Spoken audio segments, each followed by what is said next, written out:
Welcome back students, this is doctor Anubha Sharma और आज हम डिस्कस करने वाले हैं डाइजेस्टिव सिस्टम का part 2। So let's begin. Yes, so ये है सबसे पहले जो हम डाइजेस्टिव सिस्टम के पार्ट 2 में डिस्कस करेंगे वो हैं अपनी जितनी भी ग्लैंड्स हैं, those are responsible to secrete some kind of digestive juice, है ना, जिसमें तरह तरह के एंजाइम्स होंगे और वो हमारे फूड को डाइजेस्ट करने में हमारी हेल्प करेंगे। ठीक है, तो इससे पहले लास्ट लेक्चर में हमने डाइजेस्टिव सिस्टम में क्या पढ़ा था, डाइजेस्टिव सिस्टम पूरा पढ़ा था कि किस तरीके से बक्कल कैविटी के बाद वो किस तरह से इसोफेगस से होता हुआ हमारे स्टमक में आता है, देन एलिमेंट्री कैनाल में जाता है और उसके डिफरेंट पार्ट से होता हुआ फिर बाहर निकलता है। अब इस पूरे डाइजेशन सिस्टम में जो भी हमने पढ़ा था लास्ट लेक्चर में, उसमें डाइजेशन में हेल्प कौन करता है, तो सर्टेनली वो कुछ एंजाइम्स होते हैं जो हेल्प करते हैं, है ना। और एंजाइम्स जो हैं वो अलग अलग लोकेशंस पर डिफरेंट काइंड की जो ग्लैंड्स होती हैं वो सिक्रीट करती हैं। और जितनी भी डाइजेस्टिव ग्लैंड्स होती हैं वो कैसी होती हैं, एक्सोक्राइन ग्लैंड होती हैं। क्यों होती हैं एक्सोक्राइन ग्लैंड? क्योंकि ये एक ग्लैंड एक डक्ट के माध्यम से मेन जगह पर जहां पर भी हमारा फूड मटेरियल आ रहा है उसको फूड को डाइजेस्ट करती हैं। तो सबसे पहले जो हम डिस्कस करेंगे वो है सलाइवरी ग्लैंड। जैसे कि आप इस पर्टिकुलर पिक्चर में देख पा रहे हैं, सलाइवरी ग्लैंड क्या सिक्रीट करेगी, ये तो हमें मालूम है कि वो सलाइवा सिक्रीट करेगी, राइट। और सलाइवरी ग्लैंड कितनी होती हैं? 3 होती हैं। और इस पिक्चर में हमारे को दिखाई दे रहा है कि वो 3 अलग अलग लोकेशन पर हैं। तो इसको हम इस तरीके से शॉर्ट फॉर्म में भी याद कर सकते हैं, SSP। ठीक है, जो सबसे छोटी वाली है वो यहाँ पर कहीं रहेगी, सॉरी टंग के नीचे रहती है, टंग के नीचे रहती है, जिसे बोलते हैं सबलिंगुअल। ठीक है, सबलिंगुअल कहते हैं। इसके बाद जो इससे स्लाइटली बड़ी होती है वो होती है सबमैंडिबुलर, जो यहां पर इस तरफ रहती है। और जो सबसे बड़ी होती है in size, that is parotid gland, ये होती है लार्जेस्ट। वो हमारी चीक्स में होती है प्रेजेंट, इधर हमारे चीक्स में प्रेजेंट होती है। ठीक है, तो जो सबलिंगुअल है वो कहाँ हुई, बिलो द टंग, इस तरफ होगी बिलो द टंग, जहां से वो सलाइवा सिक्रीट करेगी। उसके बाद होगी हमारी सबमैंडिबुलर, देन उसके बाद जो लार्जेस्ट ग्लैंड इन साइज है वो है पैरोटिड ग्लैंड। और लेकिन मैक्सिमम जो सलाइवा है वो सबमैंडिबुलर ग्लैंड से सिक्रीट होता है, सबसे ज्यादा सिक्रीट होता है सबमैंडिबुलर ग्लैंड से। और ये कितनी है, जितनी इधर है उतनी दूसरी तरफ है, तो ये 3 पेयर्स हैं, इसीलिए यहाँ पर 3 पेयर्स लिखा गया है, या इंडिविजुअली कहेंगे तो हम 6 कह सकते हैं। ठीक है, तो पैरोटिड ग्लैंड कहाँ बताई मैंने आपको, चीक्स पर प्रेजेंट होती है। सब मैक्सिलरी, जिसे सब मैंडिबुलर भी कहते हैं, वो लोअर जॉ में प्रेजेंट होती है। ठीक है, और सबलिंगुअल कहाँ होती है, बिलो द टंग प्रेजेंट होती है। ठीक है, और ये कहाँ होती हैं, ये just outside the buccal cavity होती हैं, लेकिन एक डक्ट के माध्यम से अपने सलाइवा को बक्कल कैविटी में पहुंचाती हैं, इसीलिए इन सभी इसको क्या बोलते हैं, एक एक्सोक्राइन ग्लैंड होती है। ठीक है, इतनी बात समझ में आ गई। चलिए नेक्स्ट स्लाइड पर देखते हैं क्या दिया हुआ है, कौन सी ग्लैंड दी है। तो नेक्स्ट ग्लैंड जो हमें डिस्कस करनी है उसका नाम है लिवर। और लिवर को आप सभी बहुत अच्छे से जानते हैं, it is very well known as largest gland, है ना। सबसे बड़ी ग्लैंड लिवर होती है और इसका वेट अराउंड 1.2 to 1.5 kg होता है।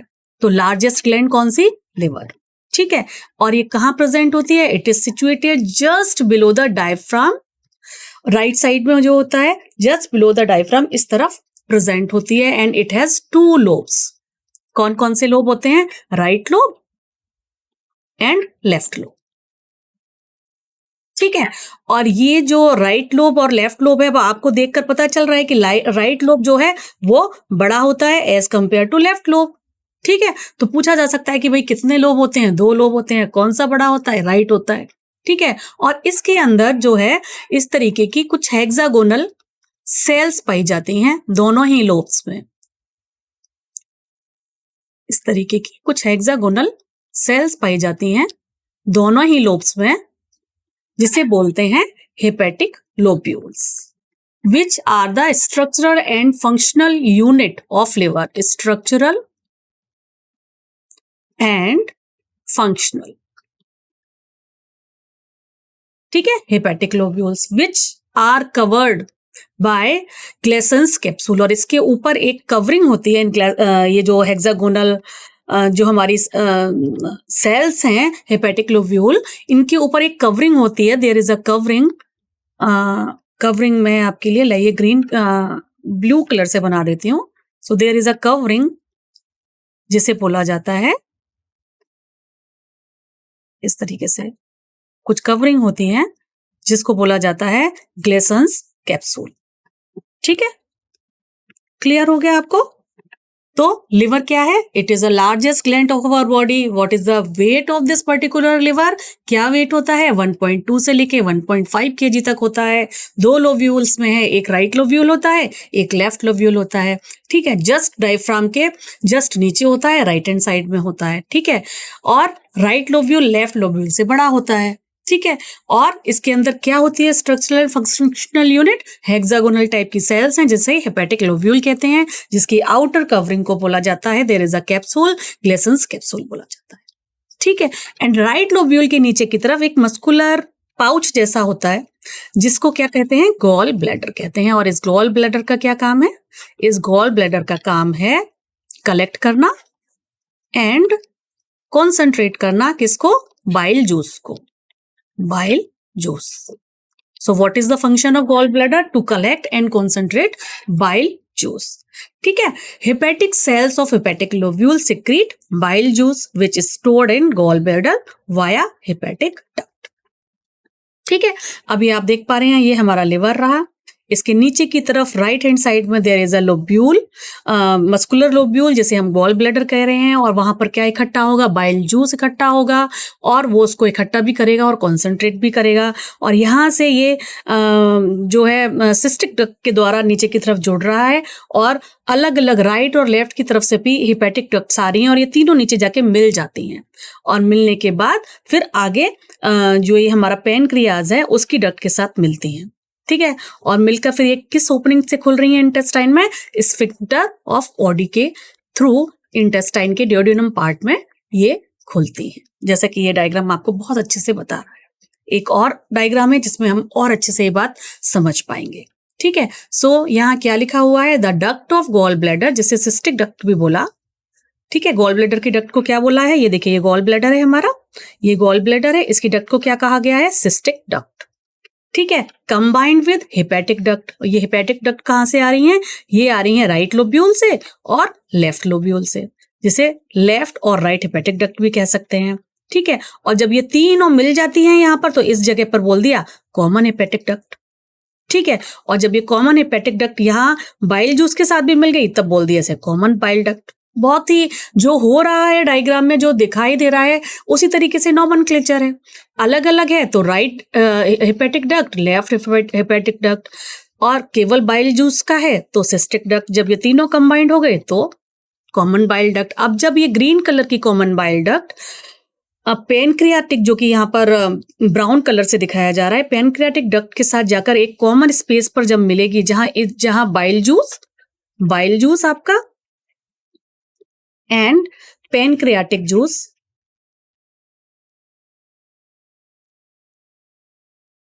दोनों जहां पर मिलेंगे, ये दोनों जहां पर मिलेंगे उसे बोला जाएगा हेपेटोपेनक्रियाटिक डक्ट।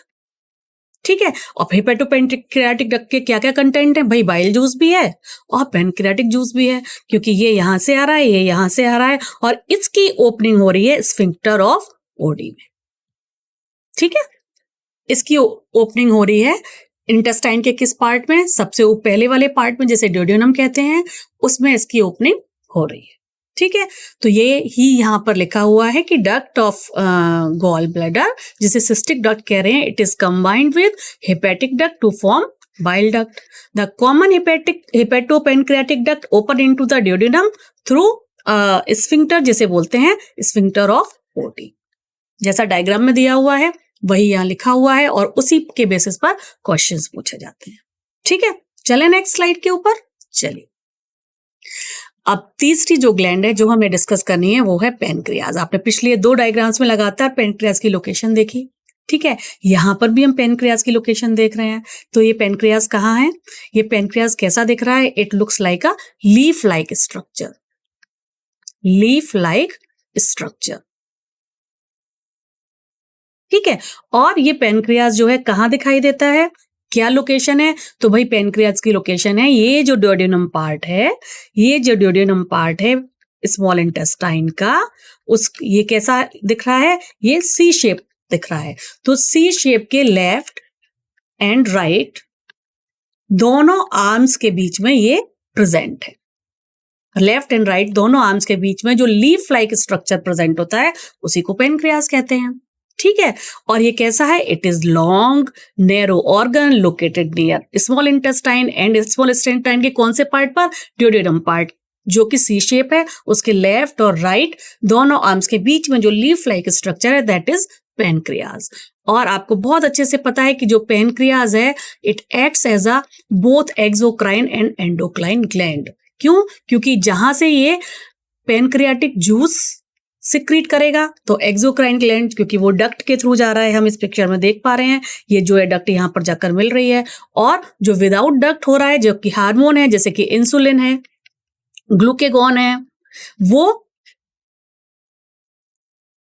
एंडोक्राइन सिक्रीशन है, इसलिए इसे मिक्स्ड ग्लैंड कहते हैं, जिसमें दोनों एक्सोक्राइन और एंडोक्राइन एक्टिविटी होती है। ठीक है, समझ में आ गया पेनक्रियाज आपको?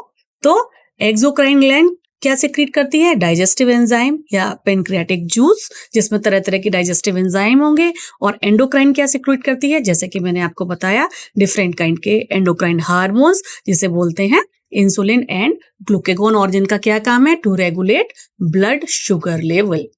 क्या करते हैं ये? ब्लड शुगर लेवल को रेगुलेट करने का काम करते हैं। ठीक है, चलिए क्लियर हो रहा है? अगला पोर्शन देखते हैं।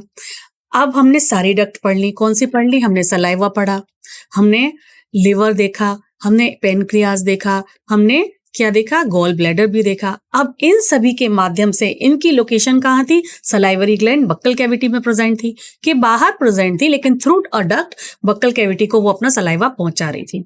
तो सबसे पहले डाइजेशन भी कहाँ से शुरू होगा? माउथ से ही शुरू होगा।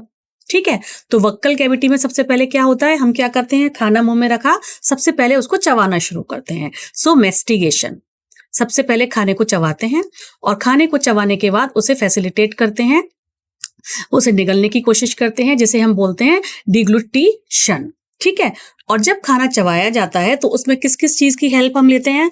हम चबाने में हेल्प लेते हैं टीथ की, डिफरेंट काइंड ऑफ टीथ हैं। और जब हमने ओरल कैविटी पढ़ी थी तो हमने पढ़ा था अच्छे से इंसिजर का क्या काम है, कैनाइन का क्या काम है, कटिंग करता है इंसिजर, चीरना फाड़ना करता है इंसाइजर, और पूरा तरीके से चबाने के काम जो है हमारे मोलर एंड प्रीमोलर करते हैं। ठीक है, टंग क्या करेगा? टंग में उसमें अच्छे से सलाइवा मिक्स करने का काम करता है, और सलाइवा मिक्स करने के बाद उसको एक फॉर्म में कन्वर्ट करता है जिसे बोलते हैं बोलस।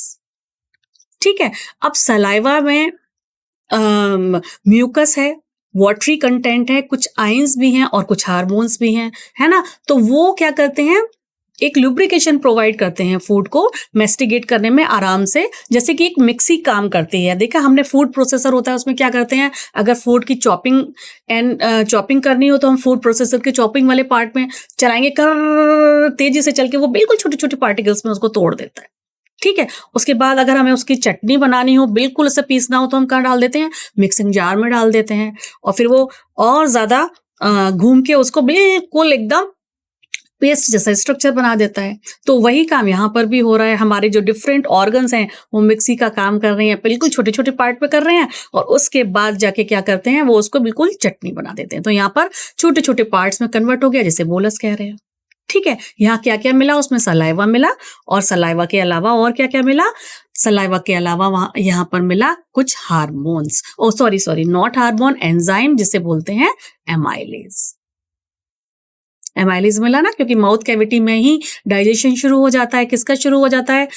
अब बताइए आप, एमाइलेज हार्मोन, बार बार मैं हार्मोन बोल रही हूँ। एमाइलेज एंजाइम किस लिए रेस्पॉन्सिबल है?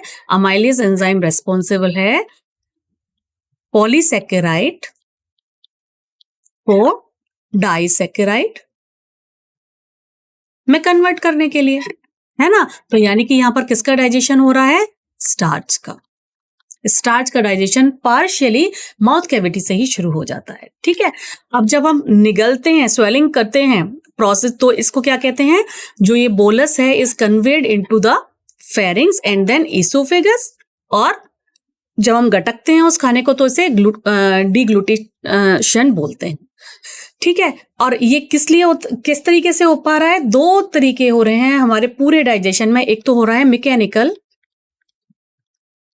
और दूसरा हो रहा है केमिकल। ठीक है, दोनों प्रोसेस डाइजेशन के हैं। मैकेनिकल में क्या हो रहा है? मैकेनिकल में कटिंग हो रही है, माउथ से भी कटिंग हो रही है, दांतों से हम चीजों को काट रहे हैं। ठीक है, और जब कटिंग होने के बाद अगर हम उसमें कुछ एंजाइम मिला रहे हैं तो वो केमिकल है। ठीक है, ये टीथ कर रहा है और ये केमिकल कर रहा है। या ये टीथ के अलावा क्या कर रहा है? मस्कुलर कंस्ट्रक्शन जो हो रहा है, पेरिस्टाल्टिक जो मूवमेंट हो रहा है, उससे भी तो हो रहा है ना। वेवी जो वेव्स आ रही हैं उससे भी मसल्स के थ्रू हमारा फूड जो है वो बड़े जो उसका साइज है उसको छोटे छोटे छोटे छोटे पीसेस में कन्वर्ट किया जा रहा है। तो दो तरीके के मूवमेंट हो रहे हैं, एक हो रहा है मस्कुलर और दूसरा हो रहा है केमिकल, डाइजेशन करने के लिए। तो कौन कौन सी वेव्स बन रही हैं? सक्सेसिव वेव्स बन रही हैं। Muscular contraction propel the bolus down the oesophagus. जो यहाँ था वो धीरे धीरे धीरे धीरे नीचे जाके बोलस जो है ईसोफेगस से होता हुआ कहाँ जाता है? स्टमक में जाता है। ठीक है, कार्डियक स्फिंक्टर खुलता है और धड़ाम से जो है कहाँ जाके गिरता है? वो जाके गिरता है हमारे स्टमक में। ठीक है, तो अब हमारे रोल क्या रहेगा सलाइवा का? जैसा कि मैंने आपको बताया, सलाइवा में थोड़ा सा वाटरी कंटेंट भी होता है, इलेक्ट्रोलाइट्स होते हैं, एंजाइम्स होता है और एक एंजाइम होता है जिसे बोलते हैं सलाइवरी एमाइलेज या टाइलिन। ठीक है, दोनों एक ही एंजाइम के नाम है, सलाइवरी एमाइलेज भी कह सकते हैं या सलाइवरी टाइलेज भी कह सकते हैं। This actually initiate digestion of carbohydrate. तो अगर पूछा जाए कार्बोहाइड्रेट का डाइजेशन कहाँ से शुरू होता है, कब होता है, किस ऑर्गन में होता है, तो भाई कार्बोहाइड्रेट का डाइजेशन तो माउथ कैविटी या बकल कैविटी से ही शुरू हो जाता है। लेकिन क्या पूरे कार्बोहाइड्रेट का होता है? तो नहीं, पूरे कार्बोहाइड्रेट का नहीं होता है। ओनली 30% कार्बोहाइड्रेट का डाइजेशन माउथ कैविटी से शुरू हो जाता है। ठीक है, और माउथ कैविटी में ये एंजाइम जो एमाइलेज है ये क्या पीएच रहता है सलाइवरी ग्लैंड का? तो ये जो काम करता है ये काम करता है स्लाइटली एल्कलाइन पीएच पर, जिसका कि पीएच होता है 6.8। ये हमें याद करना है। ठीक है, एमाइलेज जो सलाइवरी एमाइलेज है वो ऑप्टिमम पीएच 6.8 पर काम करता है और क्लोराइड आयन की प्रेजेंस में काम करता है। तो अगर 6.8 पीएच है, क्लोराइड आयन है, तो अमाइलेज एंजाइम जो हमारा पॉलीसैकेराइड है, स्टार्च है, उसका 30% जो पार्ट है उसको वो कन्वर्ट कर देगा उसके डाइसैकेराइड्स में। ठीक है, तो पार्शियली डाइजेशन यहाँ पर शुरू हो जाता है। और सलाइवा में और क्या प्रेजेंट होता है? कुछ मात्रा में लाइसोजाइम्स भी सलाइवा में प्रेजेंट होते हैं। अगर फूड के माध्यम से या अगर कोई भी बैक्टीरिया या अदर पैथोजेनिक एजेंट या बैक्टीरियल एजेंट आ जाता है माउथ कैविटी में, तो मुंह में ही लाइसोजाइम रिएक्ट करके उसको न्यूट्रल कर देता है और हमारी बॉडी को इन्फेक्शन से बचाता है। ठीक है, तो थोड़ी सी मात्रा में यहाँ पर लाइसोजाइम भी प्रेजेंट होता है। ठीक है, इतनी बात समझ में आ गई। मुंह में बक्कल कैविटी में सलाइवा मिला और उसने फिर इलेक्ट्रोलाइट, एंजाइम्स और डिफरेंट एंजाइम्स मिला के कार्बोहाइड्रेट का जो है 6.8 पीएच पर डाइजेशन शुरू कर दिया। इसके बाद कहाँ जाएगा फूड? इसके बाद धड़ाम से गड़ा कार्डियक स्फिंक्टर के थ्रू स्टमक में। और स्टमक में क्या मिल गया उसको? स्टमक में उसको क्या प्रेजेंट होता है? स्टमक में तो HCl प्रेजेंट होता है, हाईली एसिडिक, है ना। हाईली एसिडिक एनवायरनमेंट होता है, हाईली एसिडिक, क्योंकि भाई HCl प्रेजेंट है। तो हाईली एसिडिक एनवायरनमेंट में क्या होगा? जो हमारी ऊपर बेसिक पीएच था, जो एमाइलेज की एक्टिविटी थी, वो यहाँ बक्कल कैविटी में थी। ईसोफेगस में तो कोई एंजाइम मिला नहीं था। स्टमक में जाके क्या है? HCl है। तो वो जो बेसिक पीएच था, एमाइलेज की एक्टिविटी ईसोफेगस में भी चली, क्योंकि वो उसमें मिक्स हो रहा था, जितना कर सकता था वो। फिर वहां जाके स्टमक में जाके वो भी न्यूट्रलाइज हो गई, क्योंकि यहाँ पर एसिडिक पीएच था। ठीक है, तो यहाँ पर होती हैं, मैंने आपको जब इसकी पूरी लाइनिंग्स पढ़ाई थी स्टमक की, तो मैंने बताया था कि यहाँ पर गैस्ट्रिक ग्लैंड्स होती हैं जो गैस्ट्रिक जूस सिक्रीट करेंगी। ठीक है, और म्यूकस जो है, यहाँ पर 3 तरीके की सेल्स सिक्रीट होंगी गैस्ट्रिक ग्लैंड में। एक तो म्यूकस होगा जो म्यूकस सिक्रीट करेगा, नेक सेल्स में प्रेजेंट होता है म्यूकस नेक सेल्स में। और चीफ सेल्स है, वहां पर क्या प्रोड्यूस होगा? चीफ सेल्स में प्रोड्यूस होगा एक प्रो एंजाइम जिसे बोलते हैं पेप्सिनोजन। ठीक है, एंड जो पेराइटल सेल्स होती हैं या फिर जिसे बोलते हैं ऑक्जेंटिक सेल्स, पेराइटल सेल्स या oxyntic cells, these are mainly responsible to secrete HCl। ठीक है, तो स्टमक में कितने तरीके की सेल? 3 तरीके की सेल। कुछ सेल जो म्यूकस सिक्रीट करती हैं, कुछ सेल जो प्रोएंजाइम सिक्रीट करती हैं और कुछ सेल जो स्टमक का जो मेनली एसिडिक एनवायरनमेंट देना है उसके लिए HCl सिक्रीट करती हैं, और कुछ इंस्टेंसिक फैक्टर्स भी सिक्रीट करती हैं which are responsible for the absorption of vitamin B12। ठीक है, तो 3 तरीके की सेल्स थी। इनका पूरा डायग्राम मैंने आपको जब डाइजेस्टिव सिस्टम का ट्रैक बताया था वहां पर डिस्कस कर लिया है, तो इसको हम दोबारा डिस्कस नहीं कर रहे हैं। लेकिन किस तरीके की सेल क्या रिलीज करती है वो यहां पर हमने बता दिया। चलिए, अच्छा, अब स्टमक का फंक्शन क्या रहेगा? स्टमक में जैसा कि मैंने आपको बताया, स्टमक में हमारा हाँ, जैसे मैंने आपको फूड प्रोसेसर का एग्जाम्पल दिया था, छोटे छोटे पार्ट में कन्वर्ट हो गया। अब वो जो छोटा छोटा पार्ट वाला था वो मिक्सी के जार में चला गया। ठीक है, अब वहां पर HCl एनवायरमेंट है। 4-5 घंटे हमारा फूड जो है स्टमक में रहता है, फुल डाइजेशन के लिए 4-5 घंटे का जो समय है वो स्टमक में रहता है। वहां पर इसको मिल गया HCl, तो चर्निंग मूवमेंट जो है स्मल की इस तरीके की वेवी मूवमेंट हुई, मसल्स हैं। ठीक है, चर्निंग मूवमेंट से जो स्टमक की मस्कुलर वॉल थी उसमें फूड में क्या मिला दिया? गैस्ट्रिक जूस मिला दिया, और जो बोलस था वो कन्वर्ट हो गया काइम में। There is a paste like structure जिसे बोलते हैं काइम। तो यहां पर फूड किस में कन्वर्ट हुआ? से काइम में। ठीक है, और यहां पर क्या मिला? गैस्ट्रिक जूस मिल गया। स्टमक में चर्निंग हुई, मिक्सी की तरह घुमा वो, और वो बिल्कुल paste like structure, thick paste like structure में कन्वर्ट हो जाता है। अब यहाँ पर आपको मैंने बताया कि पेप्सिन, यहाँ पर पेप्सिनोजन एंजाइम है। जब ये पेप्सिनोजन एंजाइम है, पेप्सिनोजन जो है ये इसको बोलेंगे हम, ये इनएक्टिव फॉर्म में है, ये इनएक्टिव फॉर्म में है। लेकिन जैसे ही ये HCl से एक्सपोज्ड हुआ, HCl भी रिलीज हुआ, 3 तरीके के आइटम रिलीज हो रहे थे अलग अलग टाइप की सेल से। ठीक है, तो जैसे ही ये HCl रिलीज हुआ तो ये जो इनएक्टिव पेप्सिनोजन था वो एक्टिव पेप्सिन में कन्वर्ट हो गया। ठीक है, तो जब ये एक्टिव पेप्सिन में कन्वर्ट हो गया तो फिर इस एक्टिव पेप्सिन ने क्या किया? प्रोटीन का डाइजेशन शुरू कर दिया, और प्रोटीन का डाइजेशन शुरू करने के बाद इसको प्रोटियोजेज एंड पेप्टोन्स में कन्वर्ट कर दिया। और ये एक क्या है? ये एक है एंडोपेप्टाइडेज। एंडोपेप्टाइडेज, तो एंडोपेप्टाइडेज का क्या काम हुआ? एंडोपेप्टाइडेज का काम ये होता है कि अगर कोई इस तरीके से बड़ी प्रोटीन है तो उसको छोटे छोटे टुकड़ों में कन्वर्ट करना, इस तरीके से छोटे छोटे टुकड़ों में कन्वर्ट करना, यानी कि इंटरनल बॉन्ड्स पर ये जाके अटैक करता है। ठीक है, तो इंटरनल बॉन्ड्स पे जब अटैक करेगा तो जो बड़ी प्रोटीन थी उसको छोटे छोटे टुकड़ों में ये कन्वर्ट करने का काम करता है। ठीक है, तो यहां पर हमारे पास कौन सा एंजाइम रहा? पेप्सिन एंजाइम रहा। वो किस फॉर्म में प्रेजेंट था? वो इनएक्टिव फॉर्म में प्रेजेंट था। वो एक्टिवेट किसके प्रेजेंस में हुआ जी? वो एक्टिवेट हुआ HCl की प्रेजेंट में। पेप्सिनोजन जैसे ही उसे HCl की प्रेजेंस में वो आया, वो कन्वर्ट हो गया पेप्सिन में, और पेप्सिन ने फिर प्रोटीन को एंडोपेप्टाइडेज एक्टिविटी के थ्रू प्रोटियोजेज और पेप्टोन में कन्वर्ट कर दिया। तो फिर हम यहाँ क्या देख रहे हैं? स्टमक में मेनली किस चीज का डाइजेशन हो रहा है? स्टमक में मेनली प्रोटीन का डाइजेशन हो रहा है। बक्कल कैविटी में किसका डाइजेशन हुआ था? बक्कल कैविटी में कार्बोहाइड्रेट का डाइजेशन हुआ था। ठीक है, चलिए, अच्छा, ये तो रहा कि भाई ठीक है, पेप्सिन ने अपना काम कर दिया, लेकिन जो हमारी जो स्टमक की वॉल है उससे म्यूकस भी सिक्रीट हुआ था मैम, उससे जो है बाइकार्बोनेट आयंस भी सिक्रीट हुए थे। उनका क्या काम रहेगा? तो म्यूकस और बाइकार्बोनेट आयन जो वो क्या करेंगे? वो ल्यूब्रिकेशन प्रोवाइड करते हैं। किसको? म्यूकोसल एपिथेलियम को। किससे? हाइड्रोक्लोरिक एसिड जो कॉन्सेंट्रेटेड HCl रिलीज होगा उसी से। जो हमारा ये हमारा मैं कैसे बनाऊं, ये लीजिए, इस तरीके से मैं बनाए देती हूँ। यहाँ पर ये जो HCl रिलीज हो रहा है, ये जो HCl रिलीज हो रहा है, ये हाईली एसिडिक है, कॉन्सेंट्रेटेड है। अगर इसको न्यूट्रलाइज नहीं करेंगे तो ये क्या करेगा? इसकी अंदर की मेम्ब्रेन को भी क्या अल्सर क्रिएट हो जाएंगे, अल्सर क्रिएट हो जाएंगे, घाव क्रिएट हो जाएंगे, वो तो अपनी एक्टिविटी करेगा। उसको न्यूट्रलाइज करने के लिए क्या करता है? म्यूकस रिलीज होगा, इन्हीं की सेल से म्यूकस रिलीज होगा, और बाइकार्बोनेट आयंस जो हैं वो इसको न्यूट्रलाइज करते हैं एसिडिक इफेक्ट को।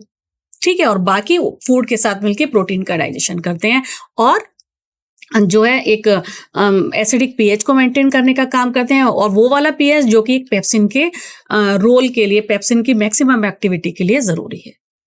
ठीक है, तो मेन जो है HCl का क्या काम रहा? HCl का काम रहा पेप्सिनोजन को पेप्सिन में कन्वर्ट करना, और ये पेप्सिन फिर क्या कर रही थी? ये पेप्सिन फिर प्रोटियोजेज में तोड़ रही थी बड़ी वाली ये, क्योंकि एंडोपेप्टाइडेज है तो बड़े जो प्रोटीन के पार्ट्स फ्रेगमेंट्स थे उनको छोटे प्रोटीन से फ्रेगमेंट में कन्वर्ट करती। लेकिन इस HCl की अदर एक्टिविटीज को रोकना, क्योंकि ये भाई पूरा स्टमक में भी ये इफेक्ट डालेगा, उसको न्यूट्रलाइज करना, उसको कूल डाउन करना, उसको कम करने के लिए ये जो म्यूकस है और बाइकार्बोनेट आयन है ये भी रिलीज होते हैं स्टमक की वॉल से ही, डिफरेंट सेल से। ठीक है, चलिए। अच्छा, इसके अलावा पेप्सिन के अलावा एक और एंजाइम जो है वो सिक्रीट होता है जिसका नाम होता है रेनिन, और ये मेनली मैमल्स के इन्फेंट के गैस्ट्रिक जूस में प्रेजेंट होता है। पर ये mainly rennin is responsible to digest milk protein को डाइजेस्ट करने का काम करता है।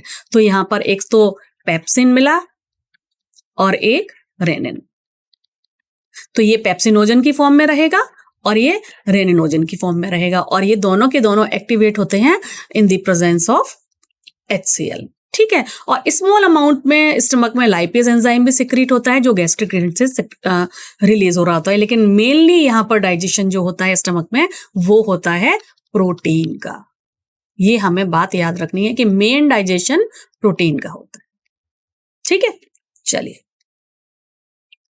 अब आते हैं pancreatic juice and bile secretion के साथ। ठीक है, तो ये पैनक्रियाटिक जूस और बाइल सिक्रीशन कहाँ पर मिलेंगे? अभी हमने डायग्राम देखा था तो आपने देखा था कि लिवर वाली डक्ट आ रही थी, इधर से पैनक्रियाटिक डक्ट आ रही थी, फिर वो क्या पैनक्रियाटिक डक्ट बना के Audi of sphincter of OD के थ्रू ड्यूडेनम पार्ट में खुल रही थी। तो ये दोनों क्लब करके ड्यूडेनम में मिलते हैं, तो ये कहां पर जाके मिलेंगे? स्मॉल इंटेस्टाइन में जाके मिलेंगे और अपना जूस वहां पर ड्यूडेनम पार्ट में सिक्रीट करेंगे। ठीक है, तो सबसे पहले देखते हैं कि पैनक्रियाटिक जूस जो है और बाइल जूस जो है इनमें क्या क्या कंटेंट होंगे। तो पैनक्रियाटिक जूस में बहुत सारे इनएक्टिव फॉर्म में एंजाइम्स होते हैं, वो प्रेजेंट होते हैं। उनमें है ट्रिप्सिनोजन, काइमोट्रिप्सिनोजन, प्रोकार्बोक्सीपेप्टाइडेज, एमाइलेज, लाइपेज, न्यूक्लियसेज, ये सारे के सारे एंजाइम अपने इनएक्टिव फॉर्म में पैनक्रियाटिक जूस में प्रेजेंट होते हैं। ठीक है, और ये जो ट्रिप्सिनोजन है इसको मेनली एक्टिवेट करने का काम करता है एक एंजाइम जिसका कि नाम है एंटेरोकाइनेज। ये हमें याद करना है क्योंकि ये क्वेश्चन पूछा जाता है कि भाई ऐसा इंटेस्टाइन का कौन सा एंजाइम है जो डाइजेशन में हेल्प नहीं करता है। तो भाई चकरा जाएगा सर कि भाई सारे के सारे एंजाइम डाइजेशन में हेल्प करते हैं, कोई प्रोटीन को, कोई कार्बोहाइड्रेट को, कोई फैट को, कि नहीं। जो पैनक्रियाटिक जूस का ट्रिप्सिनोजन है इसको ट्रिप्सिन में कन्वर्ट करेगा, ट्रिप्सिनोजन को ट्रिप्सिन में कन्वर्ट करेगा एंटेरोकाइनेज एंजाइम, और ये एक्टिव फॉर्म होगी। अब ये जो एक्टिव फॉर्म है ट्रिप्सिन की वो बाकी बचे हुए सारे एंजाइम्स को एक्टिवेट करती है। तो फंक्शनैलिटी तो तभी शुरू होगी ना जब एंजाइम अपने प्रोएक्टिव जो फॉर्म है, जो इनएक्टिव फॉर्म है, उससे एक्टिव फॉर्म में कन्वर्ट होंगे।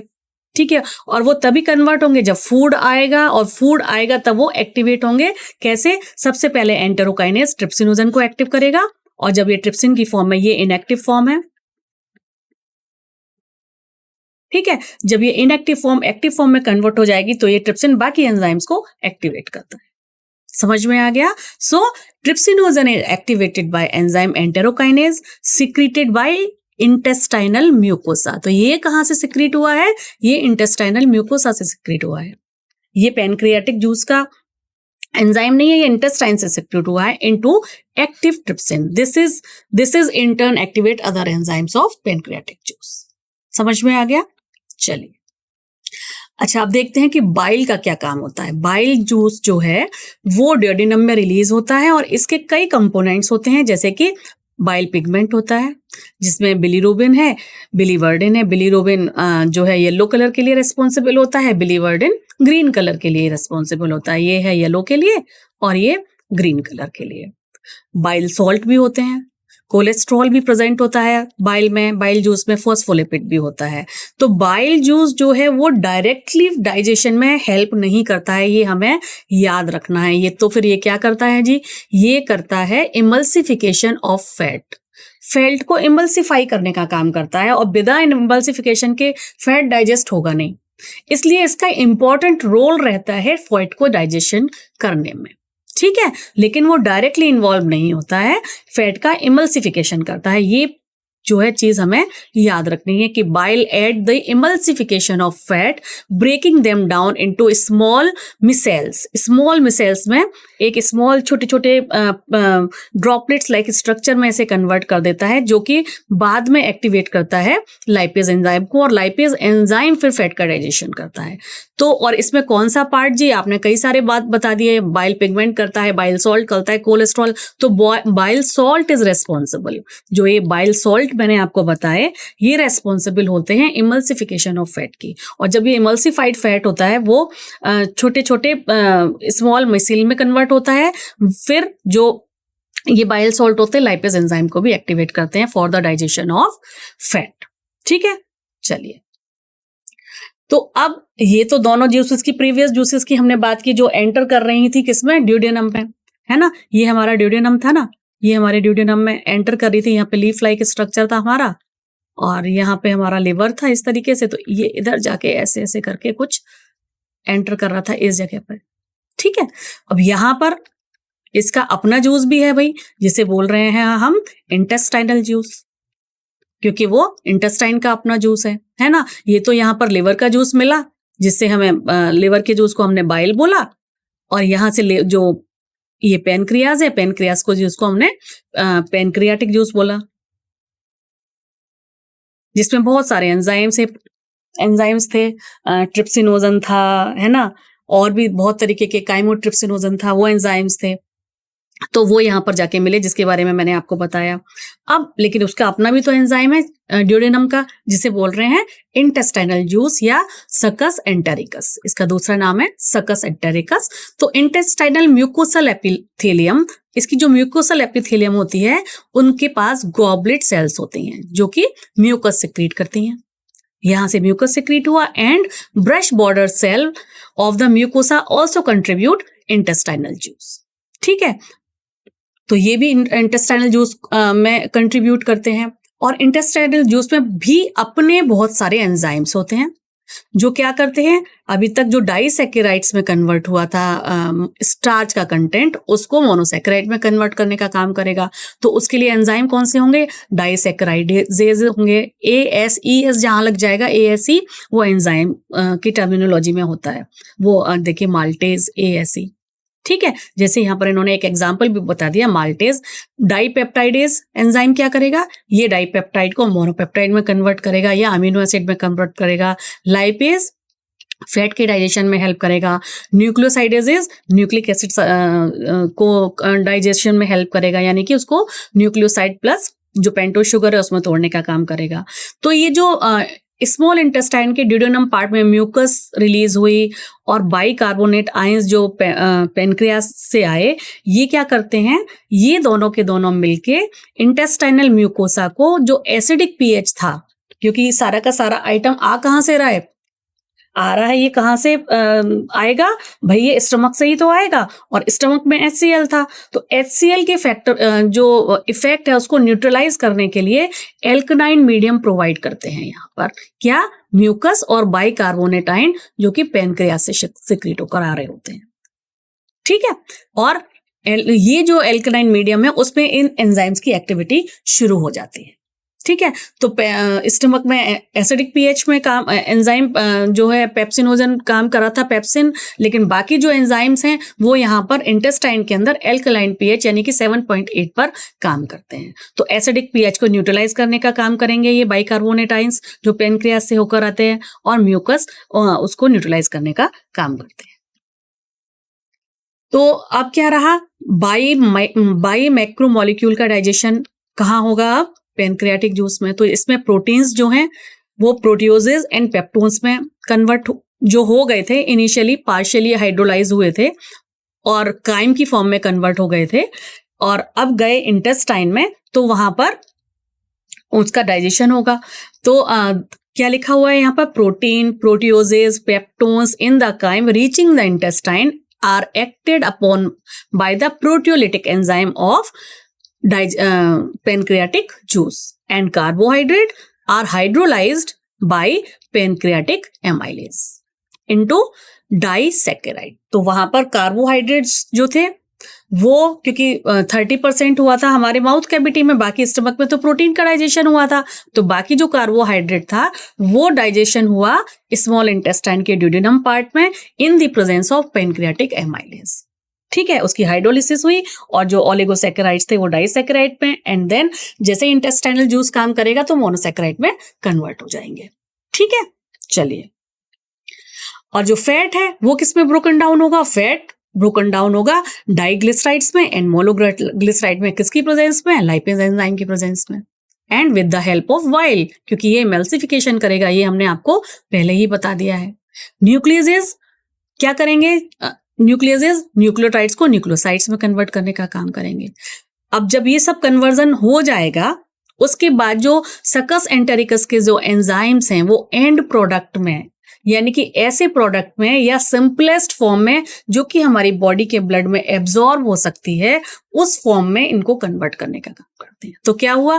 पहले पॉलीसैकेराइड से डाइसैकेराइड में कन्वर्ट हुए, अब इंटेस्टाइनल जूस की प्रेजेंस में डाइसैकेराइड से मोनोसैकेराइड की फॉर्म में कार्बोहाइड्रेट कन्वर्ट हो जाएगा। ऐसे ही प्रोटीन भी अपनी सिंपलेस्ट फॉर्म में जो डाइपेप्टाइड थे वो अमीनो एसिड्स में कन्वर्ट हो जाएंगे, फैट्स भी अपनी सिंपलेस्ट फॉर्म में कन्वर्ट हो जाएगा, न्यूक्लियोटाइड भी अपनी सिंपलेस्ट फॉर्म में कन्वर्ट हो जाएगा। किसकी प्रेजेंस में? इंटेस्टाइनल जूस की प्रेजेंस में। ठीक है, और वो प्रेजेंस कैसी होगी? वो एब्जॉर्बेबल फॉर्म होगी, ताकि डायरेक्टली फिर वो जो जूस बनेगा वो ब्लड के थ्रू हमारी बॉडी में एब्जॉर्ब हो जाए। तो जैसा कि मैंने आपको बताया, प्रोटीन, पेप्टोन्स, ये प्रोटीन्स, पेप्टोन्स, प्रोटियोजेज, ये सारे के सारे ट्रिप्सिन, काइमोट्रिप्सिन, कार्बोक्सीपेप्टाइडेज की प्रेजेंस में किस में कन्वर्ट हो रहे हैं? डाइपेप्टाइड में। ठीक है, पॉलीसैकेराइड्स जो है वो, तो ये तीनों क्या हुए? ये तीनों के तीनों हुए प्रोटीन डाइजेशन वाले एंजाइम्स, है ना, प्रोटीन डाइजेशन। ये एंजाइम्स के नाम तो आपको याद रखने पड़ेंगे। आपको ये भी याद रखना पड़ेगा कि ये प्रोटीन डाइजेशन के एंजाइम कहाँ पाए जाते हैं। तो ट्रिप्सिन, काइमोट्रिप्सिन क्या कर रहे हैं? ये तो जो कॉम्प्लेक्स प्रोटीन है उसको स्मॉल प्रोटीन में कन्वर्ट कर रहे हैं, ब्रेक डाउन कर रहे हैं, क्योंकि ये एंडोपेप्टाइडेज हैं। और जो कार्बोक्सीपेप्टाइडेज है ये एक्चुअली उसको अमीनो एसिड में कन्वर्ट करने का काम कर रही है। जैसे ये जो पूरी थी इसको ये कन्वर्ट हुआ लाइक दिस डाइपेप्टाइड, और ये फिर सिंगल यूनिट में कन्वर्ट करने का काम कर रही है कार्बोक्सीपेप्टाइडेज, क्योंकि ये एक्सोपेप्टाइडेज होती है, पहली वाली एंडो थी, ये है एक्सो, ये वाला, ये है एंडो। समझ में आ गया? ठीक है। अब जो पॉलीसैकेराइड है वो अमाइलेज की प्रेजेंस में डाइसैकेराइड में कन्वर्ट हो गया। फैट जो था वो लाइपेज की प्रेजेंस में डाइसैकेराइड की में कन्वर्ट हो गया, and then followed by monosaccharide. Similarly जो न्यूक्लिक एसिड वो न्यूक्लियस की प्रेजेंस में फर्स्ट न्यूक्लियोटाइड में कन्वर्ट हुआ, देन न्यूक्लियोसाइड में कन्वर्ट होगा। ये सारे के सारे किसकी? ये एंजाइम्स कौन से हैं? ये एंजाइम्स हैं जो पेनक्रियाटिक जूस से मिले हैं, और बाइल सॉल्ट यहाँ पर मिला है। बाइल सॉल्ट उसे फैट का इमल्सिफिकेशन कर रहा है, तो पेनक्रियाटिक जूस डाइजेशन कर पा रहा है ना। और बाकी जितने भी एंजाइम्स हैं वो पेनक्रियाटिक जूस से मिले हैं। अब ये वाले एंजाइम्स कौन से हैं? ये इंटेस्टाइन के एंजाइम है ना। तो डाइपेप्टाइडेज ने क्या किया? जो डाइपेप्टाइड था उसको सिंपलेस्ट यूनिट अमीनो एसिड में कन्वर्ट किया। माल्टेज ने क्या किया? ग्लूकोज प्लस ग्लूकोज में तोड़ दिया, सिंपलेस्ट यूनिट में तोड़ दिया। ये क्या है?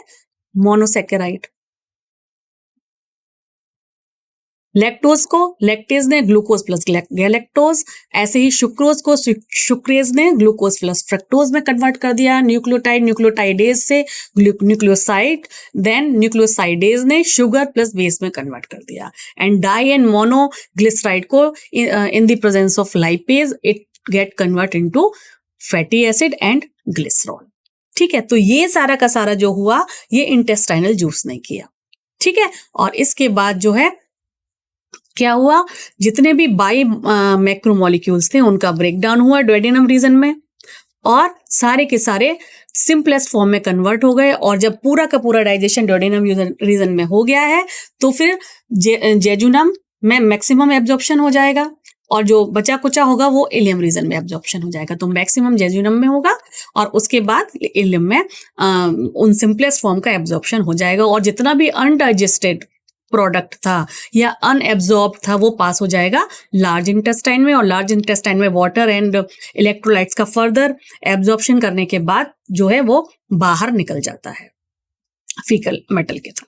ठीक है, तो एब्जॉर्प्शन ऑफ फूड देखते हैं। तो absorption passage of digested molecule from intestinal lining, जिसे म्यूकोसा कह रहे हैं, उससे ब्लड या लिम्फ में एब्जॉर्ब होता है। तो किस किस मैकेनिज्म से एब्जॉर्ब होता है? 3 मैकेनिज्म है। पहली है सिंपल डिफ्यूजन। सिंपल डिफ्यूजन में क्या होगा भाई, हाई जो कॉन्सेंट्रेशन है उससे लो कॉन्सेंट्रेशन की तरफ पैसिव मूवमेंट हो जाएगा डिफरेंट मॉलिक्यूल्स का। और वो कौन कौन से मॉलिक्यूल्स होंगे? वो ग्लूकोज होगा, कुछ अमीनो एसिड्स होंगे, कुछ इलेक्ट्रोलाइट्स होंगे। वो डाउन द कॉन्सेंट्रेशन ग्रेडियंट, जिसमें किसी भी एनर्जी की जरूरत नहीं है, सिंपल डिफ्यूजन के थ्रू पास हो जाता है। कहां से? हमारी इंटेस्टाइनल लाइनिंग से ब्लड वेसल्स की तरफ। ठीक है, दूसरा कौन सा होगा तरीका? दूसरा होगा फैसिलिटेटेड ट्रांसपोर्ट। इसमें क्या होता है? इसमें एक कैरियर प्रोटीन के थ्रू ट्रांसपोर्टेशन होता है। कैरियर प्रोटीन की, जैसे कि ये डायग्राम आप देख रहे हैं, तो ये सिंपल डिफ्यूजन। सिंपल डिफ्यूजन में क्या हुआ? Down the concentration gradient, high concentration to low concentration अपने आप मूव कर गया। जो भी सिंपलेस्ट मॉलिक्यूल था, it may be some part of glucose, थोड़ा सा अमीनो एसिड, कुछ इलेक्ट्रोलाइट्स, वो सारे के सारे हो जाते हैं।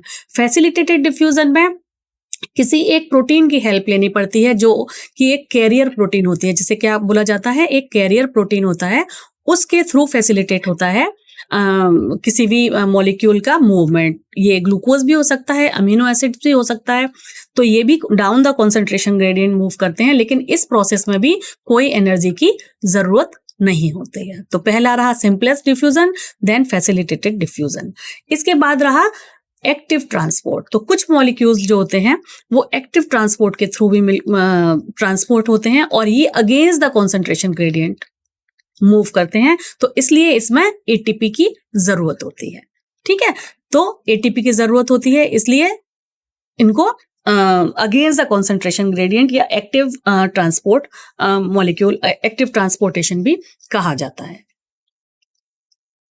अब न्यूट्रिएंट एब्जॉर्प्शन में जितने भी अमीनो एसिड्स हैं, ग्लूकोज है, सोडियम आयन है, ये एक्टिव ट्रांसपोर्ट के थ्रू जाएंगे। जितने भी फैटी एसिड्स हैं, ग्लिसरॉल हैं, ये ग्लिसरॉल हैं वो मिसेल्स बनाती हैं और उसके बाद इंटेस्टाइनल म्यूकोसा में एब्जॉर्ब होते हैं। तो अब मिसेल कैसे एब्जॉर्ब होगी? तो ये जितनी भी मैंने आपको बताया कि बाइल जूस जो है, जैसे ही फैटी एसिड जो फैट होता है वो छोटे छोटे पार्ट्स में कन्वर्ट होने के बाद बाइल जूस के साथ कनेक्ट होता है, तो बाइल जूस इसके साथ मिलके मिसेल बनाती है। ठीक है, fatty acid and monoglyceride leave micelle and enter epithelial cell. Bile juice के साथ इंटेस्टाइन की ल्यूमन में ये मिली और इमल्सिफिकेशन के बाद मिसेल इसने बना लिया। मिसेल जब अंदर जाएगी तो ये दोबारा से एक दूसरी फॉर्म में कन्वर्ट हो जाती है जो मिसेल है, और उसको बोलते हैं काइलोमाइक्रोन। उसको बोला जाता है काइलोमाइक्रोन। जो मिसेल है इसकी चारों तरफ एक प्रोटीन की लेयर आ जाती है, एक प्रोटीन की लेयर आ जाती है, और प्रोटीन की लेयर आने के बाद ये थ्रू गोल्जी कॉम्प्लेक्स ट्रांसपोर्टेशन होती है नीचे की तरफ लेक्टेरल रिंग में, कैपिलरीज में, जहाँ लिम्फ वेसल्स होती हैं, लिम्फ वेसल्स में ट्रांसपोर्ट होती है, और फिर यहाँ लिम्फ वेसल्स से ये जो है ब्लड स्ट्रीम में जाती है। तो इस तरीके से फैट का एब्जॉर्प्शन होता है। पहले जो फैटी एसिड्स हैं वो कन्वर्ट होता है मिसेल में, और मिसेल किसके साथ? बाइल के साथ, बाइल सॉल्ट। के साथ जैसे ही इसने रिएक्शन किया, जो फैट कंटेंट है वो मिसेल में कन्वर्ट हुआ। ये मिसेल जो है दोबारा काइलोमाइक्रोन में कन्वर्ट हुई, जिसमें क्या हुआ, एक प्रोटीन का कोट इस फैट ग्लोब्यूल के ऊपर एक लेयर की तरह, जैसे कि यहाँ आप देख रहे हैं, एक लेयर की तरह बन जाता है। और ये जो काइलोमाइक्रोन होता है ये ट्रांसपोर्ट हो जाता है देन लिम्फ वेसल्स में। तो किसकी लिम्फ वेसल्स में, जो विलाई है, आपको पता है कि जो इंटेस्टाइन वाली जो पार्ट है वहां पर इस तरीके की विलाई फॉर्मेशन होती है हाईली एब्जॉर्प्शन के लिए उसमें, और फिर वहां से फिर वो मेन ब्लड स्ट्रीम में एब्जॉर्ब हो जाता है। तो इस तरीके से फैट एब्जॉर्ब होता है। Absorption site, absorption can occur different part of the alimentary canal including mouth, stomach, small intestine, large intestine, लेकिन जो मैक्सिमम एब्जॉर्प्शन होता है वो होता है स्मॉल इंटेस्टाइन। ये हमें याद रखना, क्योंकि डाइजेशन ही मेन जाके स्मॉल इंटेस्टाइन के ड्यूडेनम वाले पार्ट में हुआ था, इसलिए मैक्सिमम एब्जॉर्प्शन स्मॉल इंटेस्टाइन में होता है। Assimilation, absorb substance reach the tissue, जहां वो यूटिलाइज हो जाते हैं बहुत सारी एक्टिविटीज के लिए। और इजेशन में क्या होता है, जो भी सॉलिडिफाइड वेस्ट होता है डाइजेशन के बाद जो बचता है एज अ फीकल मटेरियल, वो रेक्टम में जाएगा, और रेक्टम में जाके न्यूट्रल रिफ्लेक्स के थ्रू वो बॉडी से वॉलेंट्री डेफिकेशन के थ्रू, पेरिस्टाल्टिक मूवमेंट के थ्रू बॉडी के बाहर रिमूव हो जाता है। तो सबसे पहले क्या रहा, इस चार्ट के थ्रू एक बार फिर से रिवाइज कर लेते हैं। सबसे पहले माउथ में फूड आया, माउथ में क्या हुआ, मैकेनिकल एंड केमिकल रिएक्शन के थ्रू, मैकेनिकल दांतों के थ्रू चबाया और अमाइलेज मिला, तो उससे हल्का फुल्का डाइजेशन हमारे स्टार्च का हुआ। ठीक है, तो यहां पर क्या किया, chewy food and then mix it with the saliva. Saliva कहाँ से आया भाई, सलाइवरी ग्लैंड से आया, जिसने सलाइवा प्रोड्यूस किया और स्टार्च डाइजेशन किया with the help of enzyme known as salivary amylase. ठीक है, फिर हमने निगल लिया फेरिंग्स से अपना जो च्यूई किया हुआ हमारा फूड था, और वो छोटे छोटे पार्ट और पीसेस में कन्वर्ट हुआ, जिसे उस टाइम पर हमने एक टर्म दे दिया जिसे बोलस कहा गया। और ईसोफेगस से होता हुआ जो बोलस है, यहां से ईसोफेगस से होता हुआ बोलस नीचे जाके धड़ाम से गिरा स्टमक के अंदर, है ना। तो जो कार्डियक स्फिंक्टर थी वो खुली और इस जो है स्टमक में जाके गिर गया, जहां पर स्टमक के साथ मिला गैस्ट्रिक जूस, और उस गैस्ट्रिक जूस में क्या था, एसिड था भाई। कौन सा एसिड था, HCl था यहाँ पर, और प्रोटीन डाइजेस्टिव एंजाइम थे भाई। कौन से थे, पेप्सिन थी और रेनिन भी था। रेनिन था किसमें, इन्फेंट मैमल्स के इन्फेंट में।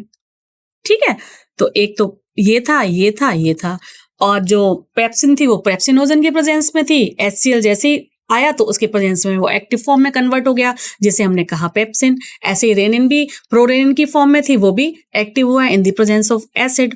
तो मेनली क्या हो रहा है, जैसे ही एसिड यहाँ जाके मिला, म्यूकोस यहाँ पर जाके मिला, तो वो जो हमारा बोलस था वो कन्वर्ट हो गया काइम में।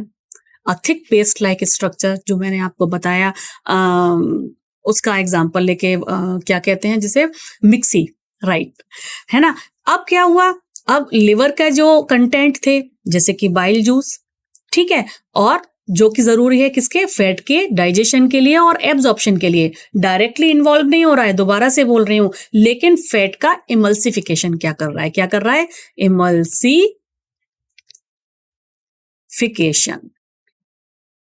इमल्सिफिकेशन कर रहा है। ठीक है, और पेनक्रियाटिक जूस भी मिले जाके, वो क्या कर रहे हैं, बाइकार्बोनेट आयन रिड्यूस कर रहे हैं। वो क्या करेंगे, जो HCl है उसके इफेक्ट को न्यूट्रलाइज करेंगे, है ना, क्योंकि अगर वही HCl चला गया गैस्ट्रिक लाइन में, तो वहां पर तो एसिडिक पीएच में काम होता ही नहीं है, वहां तो बेसिक पीएच, एल्कलाइन पीएच में काम होता है। और इंटेस्टाइनल जूस जो है उसके जितने एंजाइम है वो उसी में काम करते हैं एल्कलाइन पीएच में, तो उसको डाउन करेंगे, और कार्बोहाइड्रेट, प्रोटीन और फैट का डाइजेशन करेगा। बहुत सारे एंजाइम्स थे, देयर इज अ लिस्ट, जो अभी हमने डिस्कस किया। इसके बाद जो गॉल ब्लैडर था, उसका क्या काम था, गॉल ब्लैडर का काम था भाई बाइल जूस को स्टोर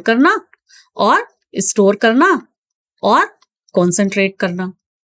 ठीक है, इसके बाद फूड गया स्मॉल इंटेस्टाइन में, जहां पर ये दोनों पेनक्रियाटिक जूस और बाइल का लिवर का बाइल जूस जाके मिल गए, तो स्मॉल इंटेस्टाइन में फिर से जो है डाइजेशन शुरू हुआ, मैक्सिमम डाइजेशन यहाँ पर हो गया।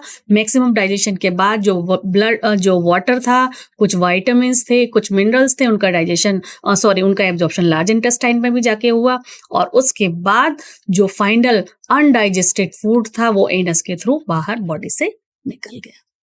ठीक है, तो यहां पर हमारी माउथ कैविटी में कैसा पीएच? हमारी माउथ कैविटी में एल्कलाइन पीएच। भाई हमारे स्टमक में कैसा पीएच? हमारे स्टमक में कैसा पीएच? Acidic pH. और फिर से हमारे स्मॉल इंटेस्टाइन में कैसा पीएच? हमारे स्मॉल इंटेस्टाइन में भाई एल्कलाइन पीएच। ठीक है, माउथ में किस चीज का होता है? भाई माउथ में हमारे स्टार्च का डाइजेशन होता है। हमारे स्टमक में किसका होता है? माउथ में स्टार्च का हुआ। हमारे स्टमक में किसका डाइजेशन होता है? स्टमक में मेनली प्रोटीन का डाइजेशन होता है, लिटिल बिट फैट का कह सकते हैं। अच्छा, इंटेस्टाइन में किसका होता है? इंटेस्टाइन में तीनों का होता है, स्टार्च का भी होता है, प्रोटीन का भी होता है, फैट का भी होता है। और ये मेनली करेगा कौन? ये मेनली करेगा पैनक्रियाटिक जूस, और उसके बाद इंटेस्टाइनल जूस। ठीक है, क्लियर है? सारे कंसेप्ट क्लियर हो गए हैं रिलेटेड टू डाइजेस्टिव सिस्टम। चलिए अब डाइजेस्टिव सिस्टम से रिलेटेड कुछ डिसऑर्डर्स देख लेते हैं। एक है, फर्स्ट जो है वो है इंटेस्टाइनल इन्फ्लेमेशन। कई बार कुछ बैक्टीरिया और वायरल इन्फेक्शन के थ्रू, या फिर अगर अनहाइजीनिक कंडीशंस में लोग रहते हैं, अनहाइजीनिक उनकी हैबिट्स होती हैं, तो उससे कुछ tape worm, round worms, thread worms, hook worm, pin worm, ये भी इनके अंडे बॉडी में चले जाते हैं, और ये फिर क्या करते हैं, हमारी बॉडी से हम जिसको भी इन्फेक्शन हुआ है डाइजेस्टेड फूड और जो है ब्लड के थ्रू लेते रहते हैं, उसका खाना खाते रहते हैं, तो इससे इंटेस्टाइन में इन्फ्लेमेशन हो जाता है। दूसरा होता है जॉइंडिस, ये लिवर का होता है। इससे लिवर इन्फेक्टेड हो जाता है और स्किन जो है वो येलो होना शुरू हो जाती है, क्योंकि आपको पता है उसके जो बाइल सॉल्ट हैं वो येलो और ग्रीन कलर के होते हैं, है ना। आईज भी येलो हो जाते हैं, बिल्कुल हल्दी जैसा कलर हो जाता है, आप ये मान लीजिए बॉडी का। मैंने ऐसे 1-2 पेशेंट्स देखे हुए हैं जिनको जॉइंडिस हुई है, उनका बहुत ज्यादा बाइल जो है डिपॉजिट हो जाता है। तो जॉइंडिस भी एक एलिमेंट्री कैनाल से रिलेटेड डिसऑर्डर होता है। अगला है वोमिटिंग, जिसमें स्टमक का content because of any infection vomit out होता है, और जो वोमिटिंग सेंटर है वो हमारी बॉडी में कहाँ होता है? ये मेडुला में प्रेजेंट होता है, उसके वो रिफ्लेक्स देता है वोमिटिंग करने के लिए। ठीक है, और मेनली प्रोसीड करता है by the feeling of nausea. सबसे पहले अच्छा बेचैनी सी फील होती है, उसके बाद एक्टिवेट हो जाता है, ताकि हमारे अंदर जो भी गंदगी by because of any reason पहुंचा हुआ है उसे वोमिट आउट करने के सिग्नल्स पहुंचते हैं। ठीक है, डायरिया भी एक बीमारी होती है जो कि रिलेटेड होती है हमारे इंटेस्टाइनल सिस्टम से, जिसमें बहुत ज्यादा फीकल मैटर जो है पतला हो जाता है। ये बहुत सारे प्रोटोजोआज, अमीबा, इनके या बैक्टीरियल डायरिया भी होता है, और फूड एब्जॉर्ब नहीं होता है, इससे बहुत ज्यादा इलेक्ट्रोलाइट्स का रिमूवल हो जाता है, तो बॉडी एकदम वीक हो जाती है डायरिया में। ठीक है, और बार बार जो है जो वॉशरूम जाने का मन करता है पेशेंट को, और एकदम से उसको बहुत ज्यादा पानी की तरह फीकल मटेरियल निकलता है, और बहुत फूड जो है बहुत कम एब्जॉर्ब हो रहा होता है। कॉन्स्टिपेशन इसके जस्ट अपोजिट है, कि जो कॉन्स्टिपेशन में क्या होता है, फीकल नहीं जा रहा होता बाहर, क्योंकि peristaltic movement, irregular bowel movements होते हैं, तो उसके लिए अलग तरीके की प्रॉब्लम होती है, वाटर बहुत कम होता है। तो डॉक्टर सजेस्ट करते हैं कि आप भाई ज़्यादा रफेज खाइए और पानी का इंटेक ज़्यादा करिए, ताकि कॉन्स्टिपेशन से आपको राहत मिल सके। इसके अलावा इंजेक्शन भी होता है, जहाँ पर कि फूड जो है वो प्रॉपरली डाइजेस्ट नहीं होता, तो इसमें एक फीलिंग ऑफ डलनेस आती है। इसका रीज़न, कई सारे रीजन होते हैं। कभी कभी होता है कि एंजाइम्स काफी कम है, एंजाइटी हो रही है, या कभी किसी को फूड पॉइजनिंग हो रही है, या स्पाइसी फूड खा लिया है, तो उस केस में भी इंजेक्शन की प्रॉब्लम हो जाती है। इसके अलावा 2 प्रोटीन से रिलेटेड डिजीज होती हैं, जो कुछ बच्चों में, बिल्कुल छोटे बच्चे होते हैं उनमें होती है। एक का नाम होता है क्वाशरकोर और दूसरा होता है मेरेस्मस। इस पर एक्चुअली क्वेश्चन आते हैं, इसलिए ये मैंने आपको यहाँ बताया है। तो ये क्वाशरकोर जो होता है, आप पिक्चर के माध्यम से देख पा रहे हैं कि ये जो है, इसमें दोनों में ही प्रोटीन्स की कमी होती है, लेकिन मेनली प्रोटीन और कैलोरी दोनों की कमी होती है मेरास्मस में। इसमें आप पिक्चर में देख पा रहे हैं कि इसमें और चीजों की कमी नहीं है, क्योंकि आप देखिए इसका पेट में फिर भी थोड़ा सा एडिमा जैसा दिखाई दे रहा है, है ना? लेकिन यहाँ पर केवल प्रोटीन की कमी होती है। और ये वाली जो डिजीज है क्वाशरकोर, ये 6 महीने के बच्चे से लेकर 3 साल तक के बच्चे इससे प्रभावित होते हैं। एडिमा होता है, जगह जगह वाटर डिपोजिशन हो जाता है, इनका जो लिवर है वो थोड़ा बड़ा हो जाता है, इसमें रिब्स जो है उतनी प्रोमिनेंट नहीं दिखाई देती हैं, इनका जो भूख इनको कम लगती है। और जो है इस तरीके की बीमारी में मेनली अगर प्रोटीन का इंटेक बढ़ा दिया जाए तो थोड़ी सी राहत मिल सकती है। लेकिन जो मेरास्मस है, इसमें इतनी ज्यादा प्रोटीन की कमी होती है कि जो है रिब्स बहुत ही प्रोमिनेंट दिखाई दे रही होती हैं, इसमें फैटी लिवर नहीं होता है, ठीक है, एडिमा भी इसमें नहीं होता है। एंड ये मेनली कॉमन होता है 1 साल तक के बच्चे के लिए, ठीक है। तो ये इनमें मेनली डिफरेंस है कि यहाँ पर जो पर्सन को है ना, वो प्रोटीन, फैट, कार्बोहाइड्रेट तीनों का इंटेक करना पड़ेगा, यहाँ पर केवल प्रोटीन का करना पड़ेगा। तो ये मेनली डिफरेंस है। इस पर कभी कभी क्वेश्चंस आते हैं, इसलिए मैंने ये टॉपिक भी आपका यहाँ पे इंक्लूड कर लिया है। So this is all about the digestive system and digestive gland. I hope आपको सारे कंसेप्ट्स क्लियर हो गए होंगे। अब अगला इससे रिलेटेड PYQ हम नेक्स्ट लेक्चर में कर लेंगे। तब तक के लिए थैंक यू, धन्यवाद, खुश रहिए, अच्छे से पढ़ाई करिए।